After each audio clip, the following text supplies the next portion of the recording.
Good evening, everyone. My name is Olayinka Falabi. I'm a biomedical scientist based in the United Kingdom. On my channel, I share about how you can relocate from overseas to the United Kingdom as a biomedical scientist or a medical laboratory scientist. I also share tips on how you can write your NHS job application, and you can go about your job interview, things you need to do and whatnot. Yeah, you're welcome to my channel if you are new on this channel. If you have not done this, please subscribe to my channel, share my videos, like my videos. Please engage in the comment section. Yeah, so one of the things I'll be talking about in today's video is how to get your foot into the NHS system. Yes, what you can do, something new, yeah, or something you've heard about before, you don't know how to go about it. Yes, and that is volunteering. Yes, volunteering. It's not a new thing in the UK. You must have heard it. Maybe someone might have mentioned it to you, but you are wondering, how do I go about it? Yes, volunteering is actually a way to get a form of UK experience.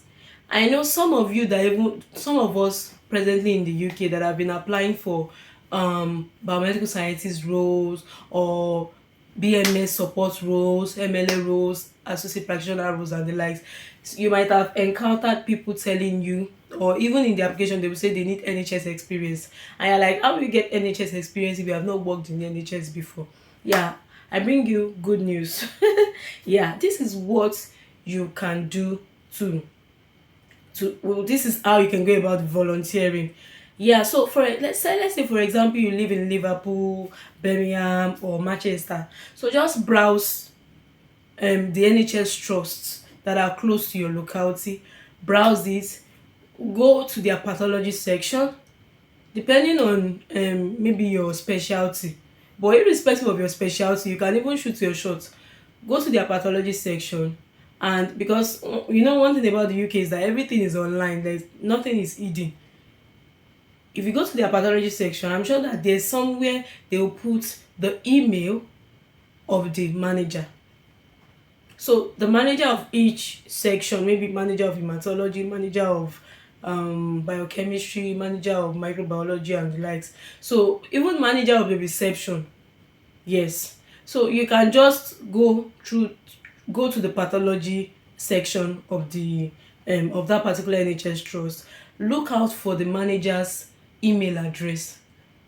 I wouldn't want you to phone them, someone you've not spoken to before. Yeah, so go to their email address and send them an email. Just say, oh, I am, for example, I'm Olayinka. The I would say this. I know most of the people I'm addressing might be students or people who have finished their masters or whatever. At least you're in the UK. You get, okay. For example, you're a student. I'm Olayinka. I'm currently running my masters in biomedical science program in so university, and I would like to have some form of experience. And I don't know how you want to write it, but just say you would like to have some form of you'll be willing to volunteer in the laboratory. Yeah, just find a way to like compose your message. You'll be willing to volunteer in the laboratory, and you look forward to hearing from them. So you can even send that email to all of the pathology managers. You never can tell, one of them might answer you. Do you understand? So this is how someone I know got a job. She actually started by volunteering. Yeah, she started by volunteering, and I think she sent an email to the manager, and I think the manager told her to like because each hospital, each trust have their volunteering team. I understand the fact that most hospitals don't allow volunteering in clinical settings, but there's nothing God cannot do. Like, you can be exempted. You get what I mean? So, but the mind is just that it's not that you want to volunteer. The mind is just to get some form of experience. And once that experience is inside your CV, you have an headway. You get what I mean? At least, yeah. So just even if they say they don't have room for training, and you can just tell them, even if it's just one day in a week, or even if it's just 4 hours in a week. Yeah, it's not like you need many hours. You get what I mean? Yeah. and it does not have to be in your own specialty. You get what I mean? So you can just send the email. It's just like sending like what do they cold email to professors. So just send the email across and see. I'm sure you get something positive from it. That was how she got her job actually. So she started volunteering. I think she told me that she volunteered 4 hours a week, but like she does not even used to go on time. Like when they tell her maybe of course people know you are there to volunteer like 4 hours in a week and you're still working. They're like, okay, go home. Oh. She was like she still wants to stay, and from there I think there was opening for associate practitioner role. She applied. I think either associate practitioner or MLA. She applied. Then later she later got a band 5 biomedical scientist job. Do you understand? She actually started from volunteering. That is a way to go. Fine, I think she did volunteering for 1 year. Oh. So it's not magic. So you might be lucky that maybe when you start your volunteering, a position will come up and you just go for it within the trust. And even if it's not within the trust, you know that the reason you are doing the volunteering is just to get some form of NHS experience, right? So just see it as a form of sacrifice. You might have to make the sacrifice for maybe 3 months, 6 months. It's not like you'll be going every day now, but if you have the time, but I know we have to make money, right? You get so, but if you have the time on your side, whatever you can learn during your volunteering, learn it. It goes a long way in helping you. Learn the basics. You understand? So yes, I hope you guys enjoy this part, and I hope I begin to get feedbacks from people who have tried this. If you've tried volunteering before, if you've made an attempt, please let me know in the comment section, or let me know in the comment section what you think about attempting to volunteer in the UK. Another thing you can do as well, if you are unable to get volunteering roles, maybe in the laboratory, you might try some other volunteering roles within the hospital, at least so that you write in your CV that you have worked within the NHS. I don't know if you get what you mean, but try your best to see if you can get volunteering roles in the laboratory. Yeah, let's pause for now and then we go straight into another video. It might be together with this video or in a separate video entirely. Yeah. Before we continue in today's video, I would like to say thank you so much for the birthday wishes. Thank you so much. I really appreciate you guys. And please, I'm going to use this opportunity to apologize for staying away for so long. I'm sorry. I don't really know what to say, but I'm sorry. Although I've been doing some few things in the background, some people have reached out to me and I've tried my best to give response to their answers. Yeah, I'm so sorry for being mute. But if you really have any video ideas, if there's anything you want me to talk about, please feel free to send me a DM or leave a comment in the comment section. Yeah. Let's talk about this. Some of you may be wondering, what relocation benefits do I stand to gain as an international applicant? Oh, I want to apply for BMS roles from overseas. What relocation benefits do I stand to gain? Some of you might even, you've already gotten a job, but you don't know what to expect. Yeah, let me say this. Relocation benefits differs from trust to trust. So in some trust, they might decide to like sponsor you straight up.